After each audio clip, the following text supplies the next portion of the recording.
Good morning, everyone. I want to start with a thought experiment. I asked ChatWall to help create the insurance company of the future. Let's have a look at it. There we go. So what do we see?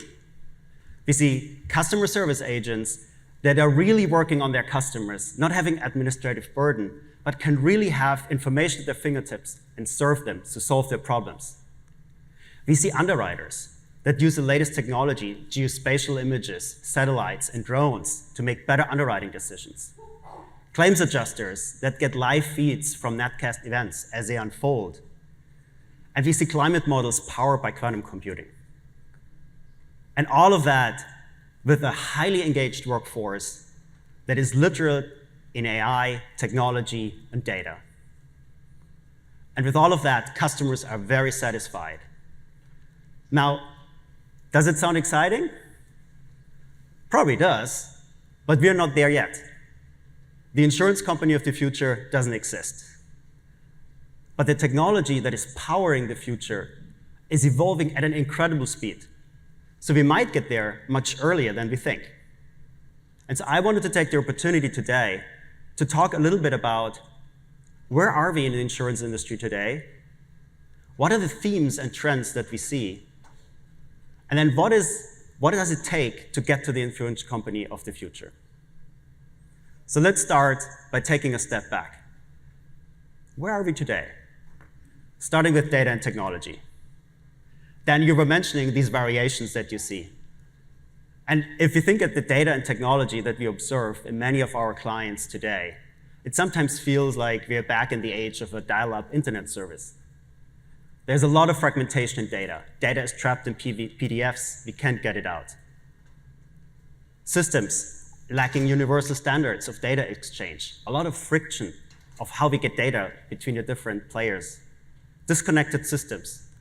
And certainly neutral or subpar digital experiences far away from smooth and seamless customer journeys. So there are still a lot of things to do in the tech and data. Back to the question of how digital ready are insurance carriers? But now there's a bright side. If we look from a value creation perspective, we did a study on total shareholder returns.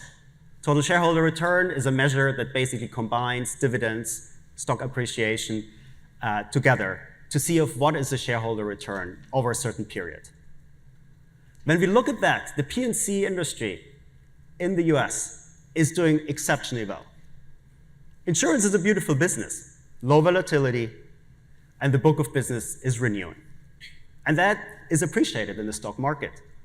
So what we see is the US P&C average is around 14%, a little bit less at the S&P, but obviously it has much lower volatility, so that's actually great. But the variation, the spread that we see between the left-hand side of the chart and the right-hand side is pretty big.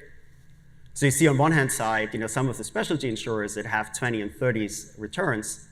On the left-hand side, some of the larger carriers that are actually in the 1 digits. And the brokers, we have Marsh here somewhere in the middle. So that actually looks a very solid and very good picture on the past performance, historical performance of the industry. As we were looking at this data, we said maybe we shouldn't be complacent, and so we were asking some of our clients of what are the themes, the challenges, and the opportunities that they observe in the industry. And so I'm showing you now the 10 trends that we observed, and I'll talk a little bit about those themes that we have identified across them. Many of those are probably very familiar to you. Economic uncertainty, the climate resilience, litigation costs, the auto evolution, and the homeowner crisis in California. But now we are trying to do a layer above. So what are the implications for the industry? What does it really mean? Well, one is a protection gap. If you look at the global insured losses from the Nat Cat events over in 24, it's $150 billion insured losses. That's only a fraction of the 400 to 500 billion economic loss that exists. And those events, the frequency and the severity will only get worse. So there's a clear protection gap in the industry. What we also observe is that ultimately admitted markets are falling short to address some of those more complex risks. So because of those admitted markets don't take all the risk, we see a real rise in MGAs, facilities, and E&S. And those MGAs had a growth of 18%, which is much higher than the P&C average. It's an 80 billion premium market today. And so carriers need to think, how are they actually structuring their workflows with MGAs? How do you think about adhering to underwriting guidelines? How do you monitor and govern that? This is a big question, and that's also a great opportunity. Because we also see, particularly when it comes to M&A and market consolidation, that the brokers are really expanding their bargaining power. I mean, if you look, the top 5 retail brokers have around 60% market share, the top 5 wholesale, about 80% market share. So there's clearly a further consolidation in the market, also if you look at the recent acquisitions that happened. So how do you interact with that? How do you think about that system?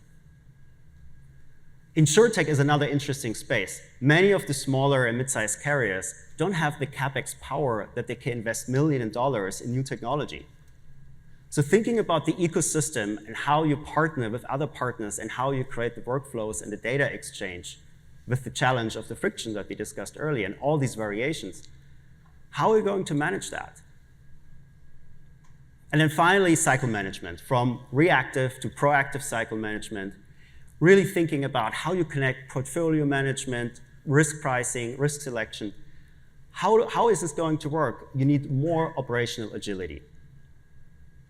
And so if you look at those overarching themes, one of the things that we think is a real game changer, and when we ask our clients, of course, AI comes up as one of the solutions to really tackle those themes and turbocharge them. But AI is not going to work alone. AI needs humans. And so this is a related challenge on opportunity, how we implement AI in insurance and how do we get the right talent and the right skills together. So now we're at the moment where we can actually go into the next slide. What is this transformative opportunity on AI? And this is a large group, so I think there will be probably different definitions. So I thought we start a little bit in just grounding and syncing up everyone on, when we talk about AI, what are the different levels and what is the opportunity today?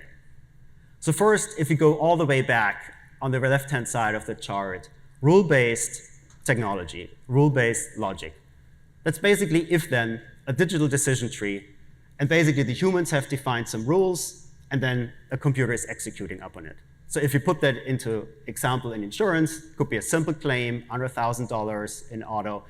If there is no previous loss history, automatically approved and pay out. That is old. But it can still be very applicable.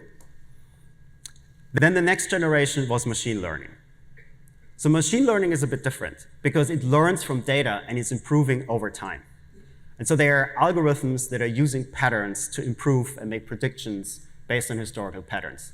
So you could imagine that, again, with the claims example, you'd basically say they train a model to predict some claims based on location, timing, amount, or other things. And deep learning is basically then machine learning on steroids. So deep learning now leverages neural networks that are more similar to the human brain.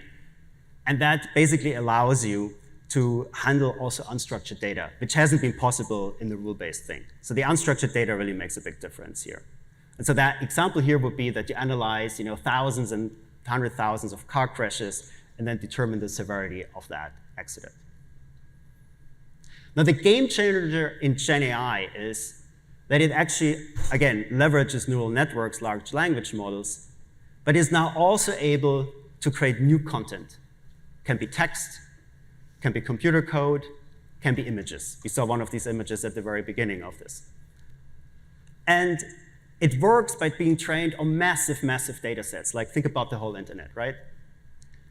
And what it can do is 4 things: synthesizing data in an unprecedented way, aggregating data from insights to inform real decisions, generating novel solutions, being creative, and ultimately having some reasoning here. And so that is a really big opportunity in insurance. And we'll show a little bit data on why that is. Now, maybe 2 or 3 caveats here. First of all, GenAI is also producing some hallucinations. So we need some governance around that to manage that. And accuracy in insurance is more important than speed or creative content solution. So we need to get that accuracy right. So with those 2 things in mind, the next generation of these models are agentic AI models. There's also a lot over the last couple of months in the newspapers that you read about agentic AI. I'll give you an example of what that really means, because it basically builds on GenAI. Agents are basically, agentic agents can make and plan decisions without needing the human input. So a very simple example here is that someone says, hey, I want to go to a business trip in New York. And then the agent is automatically looking into flights, booking the hotel, arranging the Uber, and getting ready to send the confirmation back. And the human didn't have to interact at all, which is very different than today, where humans have to interact in each of those segments. So that is the next generation of models that we're seeing in the market, and another great opportunity to basically automate workflows. But what's the hype around GenAI? So we did a study across 10 industries. And insurance turned out to be the industry where there is a lot of activity on piloting, much more than in every other industry. 67% of insurance clients that we have asked are really having pilots in place. But there is a but. Only 7% of them are actually getting that to scale. And the issue is, if you don't get to scale, you probably also don't get to value. So you can experiment with a lot of things, but you're not getting anywhere. And so while insurance is ahead in experimentation, if you look at the other industries in software, for instance, or media, there's much more GenAI already in production, creating value at scale. And that is very consistent with another data point that I wanted to share, which is that 75% of executives think it's one of their key strategic priorities, but only 25% are actually getting value out of it. So the question is really, how do you get value out of GenAI? How do you do that? And we'll do a little bit of a Slido questionnaire now. If you think about the elements of getting things together, there's technology, there's algorithms, there's people and processes. What do you think is sort of the right ratio? Is it that you spend your effort and resources and your time 30% on people process, 70% on tech and algorithms, or as we go down, yeah, this is fast. Okay, the group is already moving onwards. Yeah, let's give it another one.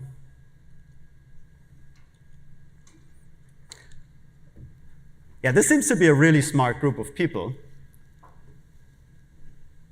70% people processes, 30% tech and algorithms is, I think, where we're landing. Also, 50-50 is pretty close. Yeah, so now the number is going down. I was revealing what the answer is. This is the iceberg slide. And I would say if there is something to take away today, the iceberg slide is something that we think is really important. Because while you were getting to the right answer, 2/3 of companies are not getting there because they are not spending 70% of their effort and people and processes. What we see is there's a lot of discussion and a lot of effort on selecting the right model, the right LLM. There's a lot of discussion, which is also good on tech and technology, to really think about what is the right tech stack, how do you get the data right. But all that ultimately will not lead to value if there is no clear objective of what are we actually trying to solve for. What is the business objective? How do I measure that? And then how do I end-to-end reimagine those workflows? And ultimately, that also means for the people to adapt the incentives restructure their roles, restructure their responsibilities, so that they are ultimately adapting GenAI. And that data is really, this is data proven that we have looked at many companies who are actually failing, who invested way too much in the algorithms and way too little in people and processes. So let's have a little more of a look on how do you create value out of GenAI? What do we see in the industry? And I would classify that along three categories. One is the deployment of GenAI tools. Think about ChatGPT. It's AI in everyday tasks. People can use it. You can use it to have an incremental better email or get some value research, or some research. But is it really making the value difference in the industry? It's probably the reshaping. That's where we see a lot of activity, reshaping the core business and core functions to really build competitive advantage. And then the last one is inventing new solutions and products. We actually see very little of that in insurance, really creating a lot of value. We see that in other industries like media and telco, but we see that very little in insurance. On the right-hand side, I will not have a GenAI presentation without talking about responsible AI and the human in the loop. Particularly in insurance, a regulated industry, we think the responsible AI, having the right teams, having the right oversight is really pivotal. So creating centers of excellence that create and have the right people to have the right oversight and ensuring that the human is in the loop is really critical. So I want to spend a bit of time on the reshape. And one of the things that I'm not using is the word use case. The examples here are really end-to-end solutions that insurers have used to create that value. Because some of those use cases can very quickly get fragmented, versus an end-to-end reimagination is actually really moving the needle. So let's start with customer experience and engagement. You've probably seen in the journal that Allstate, there was an article about Allstate where they found that using AI as a tool to craft emails creates more empathetic emails and customer response than if actual human customer agents are doing that. That was very interesting. And they had a lot of momentum of that. Today, they are using basically ChatGPT generated emails for most of their claims, 50,000 interactions daily, reduce the jargon of insurance, empathetic emails, and getting very good customer response of that. The human is still in the loop, so the human is still sending out the email, but doesn't need to read it anymore. It's basically a generated answer, can be adapted, and then being sent out.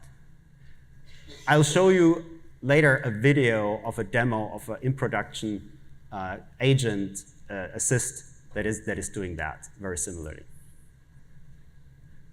We also see that actually in claims handling, there's obviously a lot of activity. And one carrier is using sentiment analysis for ingoing calls and emails to see if there is a risk of litigation. And if that is happening, they activate a specialized team to manage it proactively. The other interesting development on claims is Citora is a third-party vendor. They are partnering with Chubb. And they are using that partnership with Chubb basically to automate some of their claims processing in North America. So you might have seen there was also an announcement that Chubb is processing over 290 emails, 1 million emails a year. 90 million of these emails have attachments. So how do you ingest that more automatically? Because today the ingestion is a very manual process. So they are partnering with the provider, and they will basically automate that without a human interaction anymore, so it can automatically be ingested into the claim system. Underwriting is really touching insurance at the core and creating GenAI value. So one of these examples is AXIS partnering with Sixfold. The challenge that AXIS always had is, and many other commercial insurers, is that an underwriter needs to do a lot of manual research to get some of the information. One of them is classification of the industry, to get that right. Previous solutions are getting 20, 30% accuracy here, which is way too low, right? And humans forgive humans for error, but humans don't forgive machines for error. So 20, 30%, very low. With that GenAI solution that Sixfold is offering, they are able to get to 75% accuracy, which is much better. Probably still not there yet compared to a human, but they're actually seeing a lot of value that the underwriters save time in the classification of the industry and spending much more time on doing the right research that is value additive. Some of you might have seen the landmark investor day that AIG had recently. They announced a partnership with Palantir, and they built a home-built solution called Underwriting Assistance. It's again used in one of their commercial lines. And what it does is it reduces the time from submission to quote from a 3 to 4 week time frame to a day. And so they are using that Palantir AIP system to build that engine, Underwriting Assistance, and they want to roll this out also to the Lexington business going forward. So it is a real impact in the industry of a large carrier who is building a GenAI solution in production in the market. Let's also look at brokers. Safe Security is an interesting cybersecurity solution. It is the first solution that is actually offering an inside-out cyber risk quantification. So instead of filling out those questionnaires, Safe Security is pre-filling information from existing data, so saving a lot of time and getting much better and accurate information to assess cyber risk. They are partnering with Howden, they're partnering with Zurich in their cyber business for a part of it. So it's a very interesting development, and they're using that GenAI capability to synthesize and aggregate the data out of all these many systems in the technology. And then last example I wanted to give is around knowledge retrieval and knowledge management. There is a global property insurer that has a lot of information in their books, in their shelves on risk engineering. But it's a very manual process. And they have used GenAI to synthesize all that information, bring it together in their new digital system for their pre- and on-site visits, and then ultimately making their underwriting decision. Saves a lot of time, 20 to 30% of their site inspectors, rather than doing this manually, having sort of that automated tool that gives them the information at the fingertips at the site. So as you can see, there is really a lot going on in the industry where a lot of carriers are now really having GenAI solutions in production, working with them, and focusing on a lot of value creation. So I wanted to go back to the customer experience and show a demo. So what this is a tool that has been built for a financial services player. It's very applicable to insurance. It's doing exactly what I explained at the beginning. The agent doesn't have to read the email anymore, gets a pre-formulated email draft, can adapt it, and then send it automatically to the customer. Let's have a look. Agent Assist combines generative AI, traditional AI, and automation to boost customer service efficiency. At a US financial services company, it cut email handling time by over 20%. Here's how. Agent Assist manages the full workflow, summarizing emails, identifying questions, executing actions, and drafting responses. Let's see it in action with Mia Blake, a support agent at RetireWell, a retirement services provider.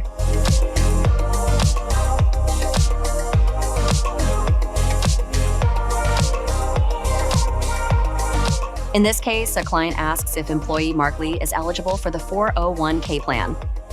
By the time the email reaches Mia, Agent Assist has already summarized the thread into clear bullet points, helping her respond quickly without reading the full conversation. Next, Agent Assist identifies the client's key questions and retrieves relevant context, like personal details, dates, and other critical info. For each question, it runs a smart playbook, a guided sequence of steps to resolve the request, including handling any exceptions. In this example, the playbook shows that Agent Assist retrieved the eligibility rules for all retirement plans. Each requires at least 1,000 hours of service. It also pulled Mark Lee's profile from internal systems, revealing he has just 33 hours, well below the required threshold. Throughout, Mia stays in control. Following responsible AI practices, the system keeps the human in the loop. Mia can view every step and jump in when needed. Once the playbook completes, Agent Assist drafts a response email. In this case, it clearly explains that Mark is not eligible due to the service hours requirement. If additional details are needed, Mia can simply ask the built-in chatbot. For example, she might request a richer response or add specific information. The 33 hours worked by Mark in this case.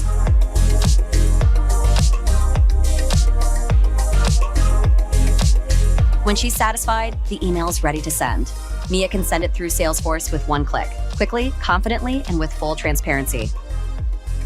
Agent Assist integrates seamlessly with Salesforce and can connect to other CRMs via APIs, making it a flexible, modular GenAI solution. The solution is deployed and used by more than 300 customer service reps. Agents like Mia have praised it for saving time and reducing effort, so they can focus on what really matters, helping customers. With over 20% time savings and outstanding user feedback, this agentic AI solution is already transforming the way we work, and the best is yet to come. So why I like this is because it brings together the agentic AI solution, real value creation, and again, it's in production. 300 agents are actually using it. So it's a great example of what can be done today, and we don't have to wait for the future. This is something that can be built, and that is really saving and creating bottom line impact in the end. But this is all not possible without the people, right? And so one of the things that we wanted to talk about is the talent in AI. And it doesn't mean that AI is replacing people. One of the studies that we did is showed that the majority of executives actually think that people and humans and AI are going to work together. And back to that example that we just saw, it's exactly what it is, right? The agent is still working there, making the decisions, but AI is complementing it. And that is also very consistent with another data point that we have, that only 10% of executives actually think that a decrease in headcount is happening due to AI automation. So I think 1.5 years ago, when people talked about AI, many thought about this is all about efficiency. This is about reducing workforce. I think there has been a real shift in the industry, which is around, hey, this can be used for growth. This can be used for doing things better, to move talent to more value additive tasks. And I think that's what we see here. And some even think that we might increase some of the headcount because you need new talent that can actually work on these solutions. So let's structure that a little bit more. The challenge that we are facing as an industry is that tech talent is not necessarily going to insurance as a #1 place. And the data point here is that, there is only one applicant for 3 of the job postings on data science. 50% of the workforce is over 50 years old in the US in insurance. So there will be a retirement challenge coming up in the next decade. And so the gap of talent is over 6 million in 5 years from now. So that is a real challenge for the industry. Now, if we break this a little bit more down, what are the jobs and people we are talking about? So we structured this in roles that build AI, roles that shape AI, use it, and govern it. So building AI, simple, those are data engineers, those are the software engineers, the experts that can work with those systems and really shape it, mostly in the technology organization. The shaping roles are those who can actually design the workflows, who can fine-tune the prompts, the prompt engineers. Users are obviously the traditional insurance users, claims adjusters, underwriters, actuaries. And then the governance, I think, are also new roles back to responsible AI, having a chief ethics officer, have an ethics officer in the organization, compliance specialists, human-in-the-loop supervisors. Those are net new roles that probably don't exist in many of these organizations that we need to hire. And there is a real competition about this talent in the market because all the big banks are hiring that as well. And all the other industries are looking for that. And so there's a real shortage on this type of talent, which is also a great opportunity for those who have those skills. And now we looked a little bit more into what the future will look like. And the structure here is, if you think about the workforce, there's probably 4 categories. One is AI supports the humans are deciding. That's what we saw in the video. The other one is that the same people are just doing different work. So it's more reskilling. The third one is AI is actually driving. Humans are more in the loop to supervise. And the fourth one is a seamless pod where AI and humans are going to collaborate. So to make that a bit more specific for insurance, we used how could something like that look in insurance operations. The first one is the example that we had in the call center. Ultimately, the role impact will be that probably managers also have a bigger span of control because it's just faster resolution to many of these things. But the roles itself will probably be unchanged. And the same people, but doing different work, if you take the example of a policy servicing clerk, probably the AI agents are parsing customer emails, updating past today. So the clerk becomes more the validator of that. And that probably requires more upskilling and more critical thinking for those, because they have to identify if there's an error, is there hallucination, how do I manage that? And the third one, where AI drives and humans are in the loop, are probably closer to B, but it requires even more thinking of how do you escalate when there is an error? How do I manage that? And so that probably evolves these roles like the ops lead to have much more understanding and literacy of how AI works and how I can mitigate those issues. And then the last one, that is a bit the future. How do you bring together some organizations that move to these modern agile ways of working are already working in pods where you combine technology people, data people, GenAI, AI experts, and the business. So the business is in the core, and then you have all these adjacency, and that really drives a very different set of outcomes. It's much more product-focused than role-focused. So you will need new capability maps to really make that work. I mean, the last step is really something that is aspirational in the industry and really difficult to do because it really requires that you rewire a lot of the thinking and ways of working that you've been doing in the past. What's the call for action here? Well, number one is on talent, skills, and job architecture. Becomes even more important than in the past. Not thinking only about the roles, but what are these job architectures and career paths within? So let's take a software engineer or data scientist. Some of those people want to stay experts, so they need an expert career path. Some of those want to become a manager, so you need a manager career path. And what are the different levels? And how do you then switch between different opportunities here? So that is a job architecture and skill mindset that becomes much more important going forward. Carving out the right learning capacity. How do you think about the learning plan? How do you think about an action plan for talent? And then where we would double down is measuring and adapting and driving the change. What are the metrics that are actually being used? What do you measure? How do you measure? And how do you iterate? And that requires a clear North Star. Back to the 10, 20, 70%. What is the North Star? The importance of having a clear North Star on the business outcomes, on the problem to solve, becomes even more important because otherwise the talent is actually not being able to solve the problems that they need to solve. And then the change or learning plan. Very often what we see as organizations are just creating one big change plan and think, now we're all going into GenAI. But the reality is one plan probably doesn't fit all. So thinking about a very adaptive and customized learning plan that really helps to upskill people in the organization, that they can get into these new roles, that they can change how they think, that they get the critical thinking, that they get the literacy. That's actually a really, really difficult thing to do. And again, we have a data point that proves that 70% of the companies have trained less than 1 in 4 of their workforce on AI. It improved already compared to 2 years ago, but there's still a lot to do. And so we found this very interesting concept here, which is the Ebbinghaus forgetting curve. I don't know if you've heard about that in the past. It's actually a concept from 1885, but it's very applicable. Because unfortunately, what it means is that the majority of people forget a lot of information that they get, and the same is applicable to organizations. You can learn something new in an organization, and if you look at that learning curve, 50% of the information is lost within an hour, 70% within 24 hours, and 90% within a week.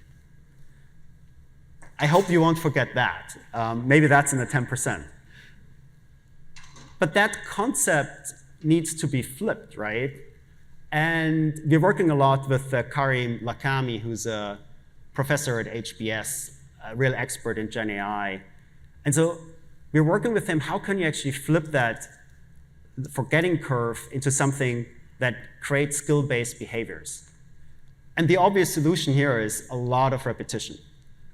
Repeat it and find different ways to basically get back to the learning. Just having one masterclass, a one-on-one in AI and technology and the future is probably not going to help. So you can start with that, but then how do you experiment? How do you create these experiences that people really see and can learn and immerse in that and get the repetition? And that's how you bend that learning curve. So we thought that's a very interesting concept, as many of you are thinking about the change and how to hardwire change in the organization going forward.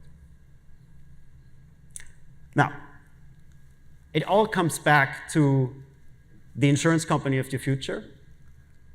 And we believe that companies who will thrive are really embracing that technology and AI, not just a tool, not just a use case, but really something that is a strategic imperative on how you can change and how you can get to the insurance company of the future. Now, I'm applying the concept of the learning curve here with you. There are 5 things I would love you to take away from this discussion.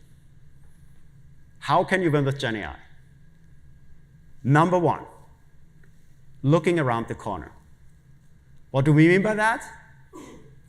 So first of all, looking around the corner means not just looking at tech for tech. Start with the conversation in the business. What problem do they want to solve? What is the value you want to get out of it? What are the metrics that we can measure?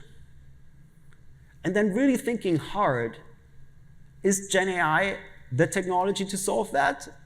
Or is a simple rule-based tool that is cheaper also a solution? And maybe it's a mix of many things. So being very critical about when actually AI is applied.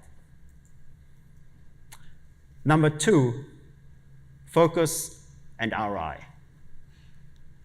Many of these organizations trying to do a lot of GenAI use cases and experiments don't have the right focus because resources are limited and that fragments, and fragmentation doesn't lead to results.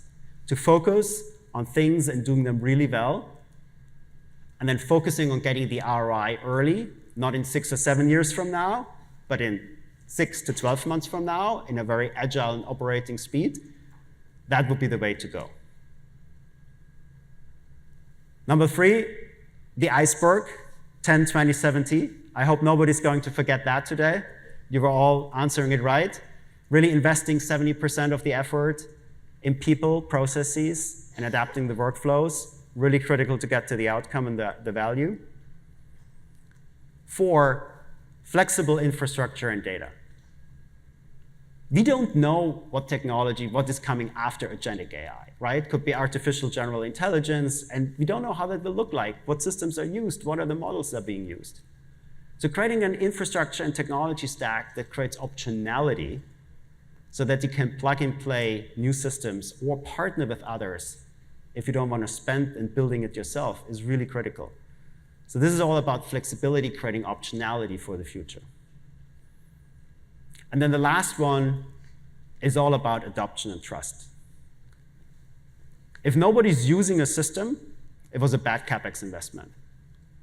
So creating the call for adoption, making people part of the change journey from the very beginning, and not just stopping with a masterclass, but really immersing them, making them part of the journey of building AI, really critical.